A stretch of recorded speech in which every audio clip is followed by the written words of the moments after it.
نسب اور شرف دونوں حیثیت سے بنو زہرہ کے سردار تھے۔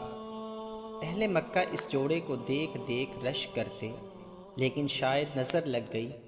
ابھی عبداللہ کی 25 برس عمر تھی کہ شام کے سفر کو نکلے۔ جب سفر سے واپس آ رہے تھے کہ بیمار ہوئے۔ سورج ڈھل رہا تھا، لیکن یہ عبداللہ کی عمر کا سورج تھا۔ عبد المطلب کے ننھیال مدینہ کے جوار میں رہتے تھے، سو اپنے والد کے ننھیال میں رک گئے۔ قافلے والوں نے مکہ خبر دی کہ عبداللہ جیسے کوئی بجھتا ہوا چراغ ہوئے۔ عبد المطلب نے بڑے حارث کو دوڑایا کہ بھائی کی خبر لے، لیکن جب تک حارث عبداللہ تک پہنچے عبداللہ رخصت ہو چکے تھے۔ جوان دلہن کو 2 ماہ کی حاملہ تھی۔ صدمے میں مریضہ خواہ ہوئی۔ بی بی آمنہ کے اشعار آج بھی تاریخ کا حصہ ہیں۔ دکھ، کرب، جدائی کا موسم جیسے ان اشعار